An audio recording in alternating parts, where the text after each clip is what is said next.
누가복음 3장입니다. 누가복음 3장 18절부터 22절까지입니다.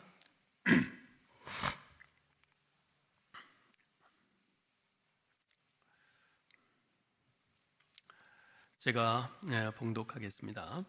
또 그 밖에 여러 가지로 권하여 백성에게 좋은 소식을 전하였으나 분봉왕 헤롯은 그의 동생의 아내 헤로디아의 일과 또 자기가 행한 모든 악한 일로 말미암아 요한에게 책망을 받고 그 위에 한 가지 악을 더하여 요한을 옥에 가두니라. 백성이 다 세례를 받을새 예수도 세례를 받으시고 기도하실 때에 하늘이 열리며 성령이 비둘기 같은 형체로 그 위에 강림하시더니 하늘로부터 소리가 나기를 너는 내 사랑하는 아들이라 내가 너를 기뻐하노라 하시니라. 아멘.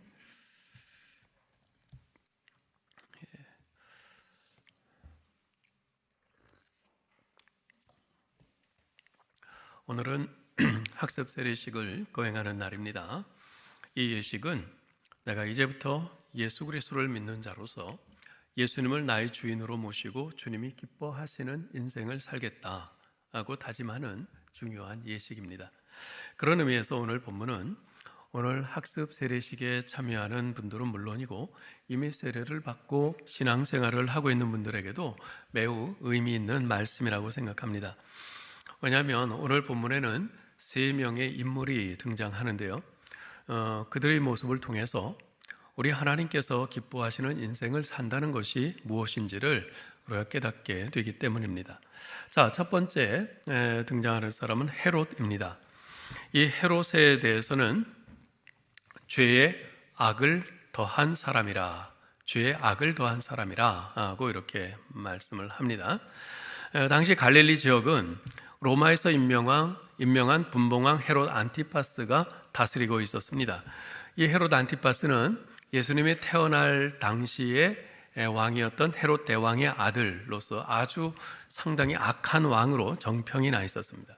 특별히 이 헤롯 안티파스는 자기 동생 빌립의 아내인 동시에 조카이기도 한 헤로디아를 취하여 결혼하는 등 율법을 어긴 일들이 한두 가지가 아니었죠. 세례요한은 그러한 헤롯의 모든 악한 행실을 아주 준엄하게 책망했습니다. 세례요한의 책망을 받은 헤롯은 20절에 보듯이 그 위에 한 가지 악을 더하여 요한을 옥에 가두었습니다. 이런 헤롯의 모습에서 죄의 악을 더한 사람의 모습을 봅니다. 여러분, 우리는 다 실수할 수 있습니다. 범죄할 수 있어요. 중요한 것은 그 다음입니다. 우리 죄에 대해서 하나님께서는 우리의 양심을 통해, 말씀을 통해, 다른 사람들을 통해서 책망하십니다. 그런 책망을 받을 때 어떻게 반응하느냐, 이것이 중요합니다.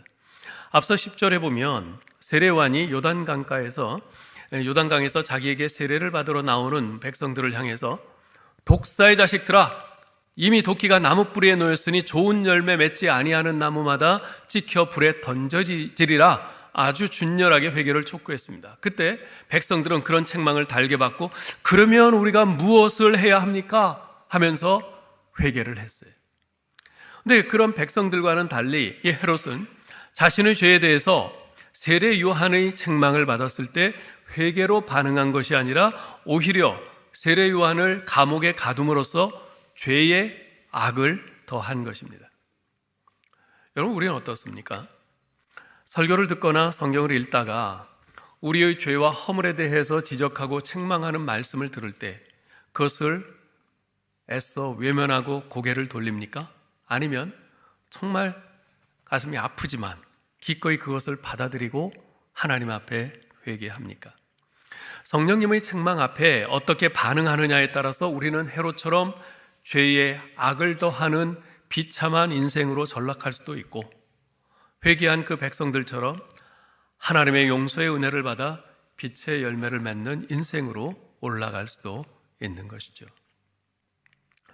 자, 본문에 등장하는 두 번째 사람은 세례 요한입니다.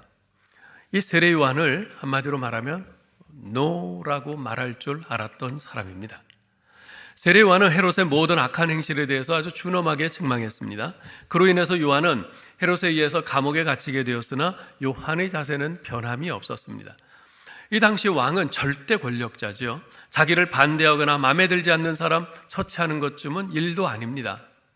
따라서 사람들은 왕의 행실이 마음에 들지 않아도 자기 목숨 보존하기 위해서 쥐죽은 듯이 가만히 있어야 했죠. 그러나 세례 요한은 그러한 절대 권력자인 헤롯에 대해서 담대히 NO라고 외쳤어요. 아닙니다. 당신이 틀렸소 라고 외쳤어요. 목숨이 아까워서 헤롯의 악한 행실들에 대해서 그냥 눈 감지 않았습니다. 헤롯이 하고 있는 일들은 하나님께서 미워하시는 죄악된 일들이었기에 그는 주저하지 않고 NO라고 외쳤던 것입니다. 어찌 그라고 해서 자신의 그러한 행동이 몰고 올 파장과 결과를 예측하지 못했겠습니까? 당연히 알고 있었을 겁니다. 그러나 세례 요한은 그러한 위험 앞에서 비겁하지 않았습니다. 그가 초점을 맞춘 것은 오직 하나님께서 미워하시는 죄악에 대해서 NO라고 외쳐야 한다는 사실 하나뿐이었습니다. 오늘날 우리는 주변에서 비겁한 사람들을 참으로 많이 쉽게 찾아볼 수 있습니다. 좀 힘이 있고 가진 게 있다 싶은 사람 앞에서는 절절 깁니다. 그가 잘못하는 것을 보면서도 한마디 못합니다. 크리스찬들 가운데서도 마찬가지입니다. 하나님께만 초점을 맞추어 그분이 미워하는 것에 대해서 담대히 NO라고 말해야 할 텐데 하나님이 보이지 않습니다. 우리나라 국회의원 중에 3분의 1이 크리스찬이라고 하지요.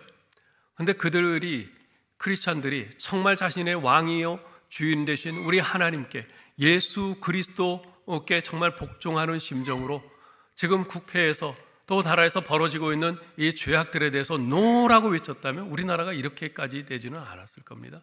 그런데 주일날은 어김없이 교회를 가지만 그러나 자기들의 국회의원 배지가 달아날까 봐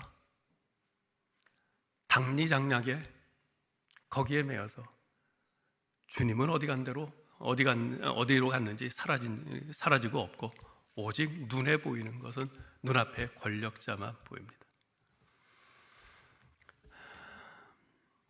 하나님께만 초점을 맞추어 그분이 미워하시는 것에 대해서는 담대히 NO라고 말해야 될 텐데 하나님이 보이지 않습니다. 그 사람이 가진 힘과 영향력만 보이는 겁니다.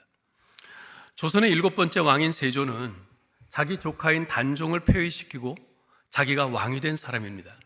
모든 사람들이 그의 절대 권력 앞에서 그 부당한 일에 대해서 아무 소리 못하고 숨죽인 채 있었죠. 근데 그때 성산문, 하위지, 박팽년, 이계, 유성원, 유흥부 등 6사람은 그 부당함을 공개적으로 당당히 질타하다가 죽임을 당했습니다. 그 6사람을 일컬어 사육신이라고 합니다. 그 사건을 기록하면서 그 함석헌 선생은 그 사건의 의미를 이렇게 쓰고 있습니다. 그들 6신하의 죽음으로 조선은 살았다. 만일 한 사람도 세조의 불의를 바로잡으려 하지 않고 그리하여 한 사람도 죽은 사람이 없다면 조선은 전체가 죽었을 것이다.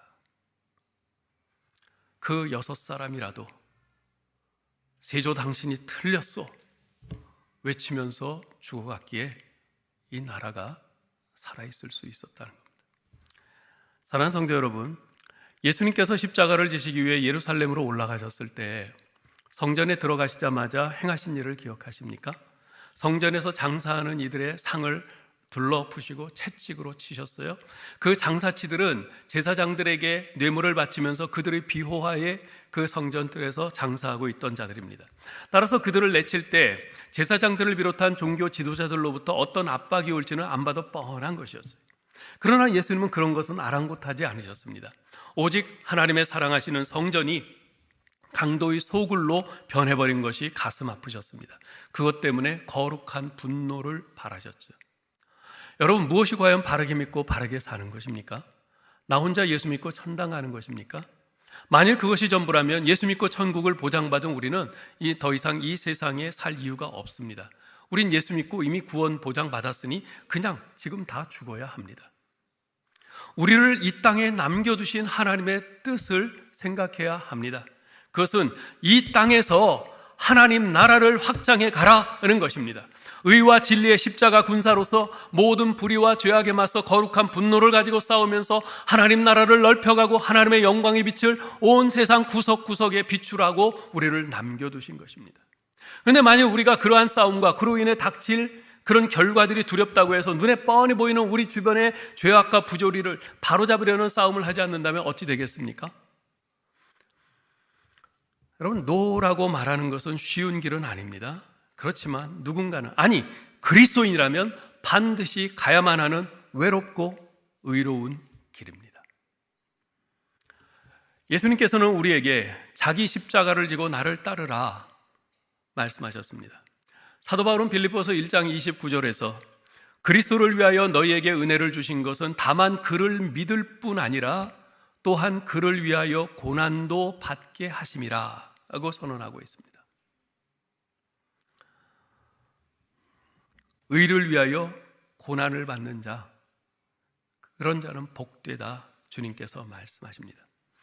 아무쪼록 세례 요한처럼 하나님께서 미워하시는 죄악에 대해 믿음의 허리띠를 굳게 동이고 담대하게 노라고 외치며 맞서 싸움으로 이 땅에 하나님 나라를 넓혀가는 우리 모두 될 수 있기를 주님의 이름으로 축원합니다. 우리가 마지막으로 살펴볼 분은 바로 예수님입니다. 예수님은 하나님의 아들, 하나님께서 말씀하세요. 너는 내 사랑하는 아들이라 내가 너를 기뻐하노라 말씀하십니다. 예수님께서 인류 구원을 위한 공생애를 시작하심에 있어서 내디디신 첫걸음은 바로 세례 요한에게 세례를 받으시는 것이었습니다. 당시 요한의 세례가 어떤 세례였습니까? 회개의 세례였죠. 회개케 하는 세례였어요. 그래서 수많은 백성들이 세례 요한에게 나와 자신들의 죄를 자복하면서 세례를 받았습니다. 그런데 죄가 전혀 없으신 예수님께서 세례 요한에게 나와 세례를 받으셨어요. 참 이해가 되지 않는 이상한 일이죠. 요한이 주는 세례는 죄인들에게 세례를 주어서 그들로 하여금 회개하게 하는 세례인데, 회개할 것이 전혀 없는, 죄가 전혀 없는 예수님께서 요한에게 가서 세례를 받으신 거예요. 이상하죠. 왜 그러셨을까요? 동일한 사건을 기록하고 있는 마태복음 4장에 보면 세례 요한도 그것을 알았던 것 같아요. 예수님께서 세례 받으러 자신에게 나오시자 요한이 손사래를 치면서 말합니다. 제가 당신에게 세례를 받아야 될 텐데 저에게 세례를 받으시다니요? 말도 안 됩니다. 전 못합니다. 그러자 예수님께서 이렇게 말씀하세요. 이제 허락하라. 우리가 이와 같이 하여 모든 의를 이루는 것이 합당하니라. 자, 예수님은 요한에게 머리를 들이밀고 세례를 받고, 요한은 예수님께 세례를 주고, 그렇게 해서 모든 의를 이루는 것이 합당하다. 그래서요, 여러분 여기서 의라고 하는 이 단어, 이제 헬라어로 디카이오수네라고 하는데요, 이 의란 본래 뜻이 하나님이 요구하시는 것이란 뜻입니다. 하나님이 요구하시는 것, 그게 의예요.